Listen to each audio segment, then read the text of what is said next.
Good evening, humans. TyrannosaurusMoth here, and tonight we're taking a look at the Dungeons & Dragons Honor Among Thieves Golden Archive Owlbear Doric figure from Hasbro. Let's do this. Aesthetically speaking, this is a very simple yet still very pretty crazy looking figure, and that is a lot of that is owed to this character design. And I've got to be honest, I'm not one for Dungeons & Dragons, just not something that ever really pulled me in. However, when I heard Owlbear and saw it, that's my level of stupid. I like this sort of thing. So yeah, I definitely knew I was going to get it eventually. And then Black Friday, Cyber Monday, etc. happened, and it was half off. So definitely not passing it up there. But you know, in terms of the figure itself, like really nice sculpt going on here.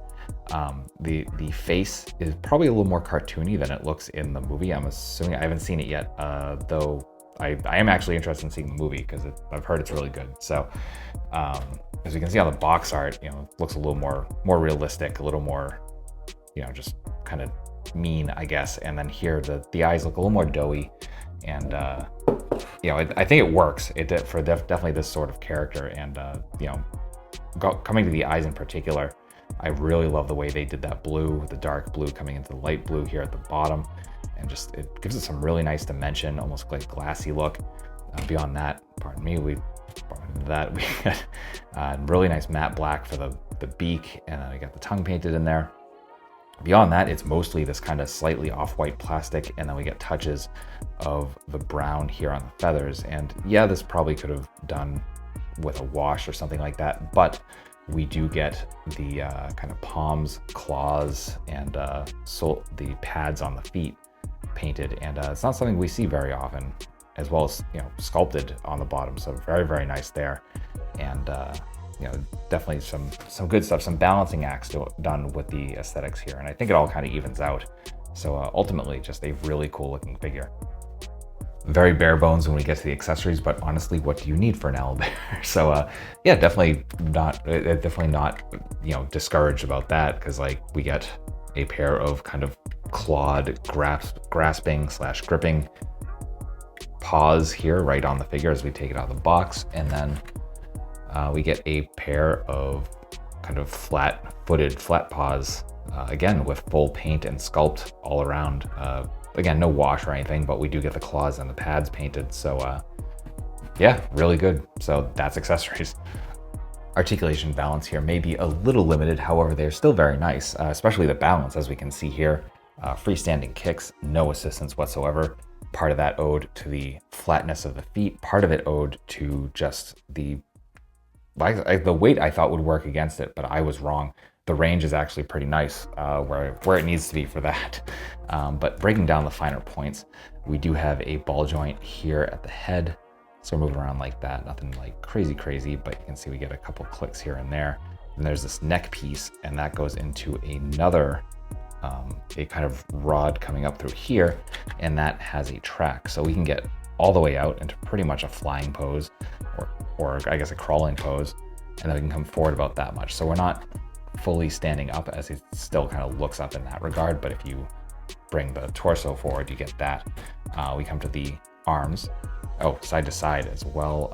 Not crazy, but we do get a little bit of side to side, and of course we get rotation, as owls are wont to do.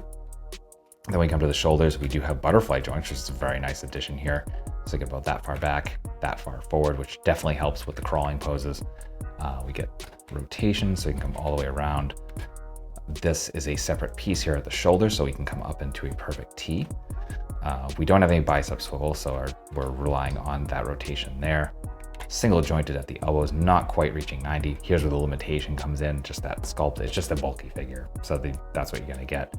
For the paws, we're got hinge and swivel, all horizontal. For the torso, we have a single ball joint here at the, I guess it's more or less the waist diaphragm. That's kind of all the same, but we get some really nice forward and some really nice back. We also get some rotation there as well. So you got a lot of options, and again, that allows for it to kind of come into a more hunched pose or to be standing up. So very nice there. Come to the hips, almost full splits, like, you know, better than on a number of figures that should be doing better. So that's awesome. Our front kick, full 90, beautiful there. No thigh swivel, unfortunately. Single jointed knees bring us to there, but we can also completely straighten out. Then for the feet, not too much on the point because both of them have the feathers coming down the back, but we get some very, very nice forward and even some rocker. So that'll do it for articulation. Getting into size comparisons, here they are with some other Hasbro animals and animal adjacent figures, with some other Hasbro and some Mattel, with some imports, with some other monsters. Finally, with an articulated icons Oni and yours truly in human form as a Battleverse Action Force figure. So my final thoughts on the Dungeons and Dragons Golden Archive Owlbear Doric figure from Hasbro is that this is just a stupid amount of fun, and that is exactly what it should be. Again, just a ridiculous idea brought into plastic and done beautifully. Again, there's some limited articulation, but it makes up for it in other areas. There's some limits to the aesthetics, but they make up for it in other areas. I think it's a well-balanced figure overall in that regard, especially considering the price point and where things are just overall now. So yeah, definitely worth picking up. If you missed out on the deals that had come up at the end of this year, it is still available from various online sources and probably still showing up on shelves as well. So I wish you the best of luck, and I'll have a link or two in the description below so you can pick it up if you decide to do so online. So that being said, I hope you found this review informative and somewhat entertaining. And if you did, please consider liking, commenting, subscribing, sharing, all that good stuff. You know, I do multiple reviews a week of action figures related to tokusatsu, dinosaurs, monsters, pro wrestling, and more. So if any of those appeal to you, if this had appealed to you, then yeah, we got some stuff to talk about. We got some, hopefully some more videos that you will enjoy. So please check it out. But ultimately, I just hope you are well. I hope that all of your toy dreams come true. And most importantly, I hope that you and yours stay weird, simians.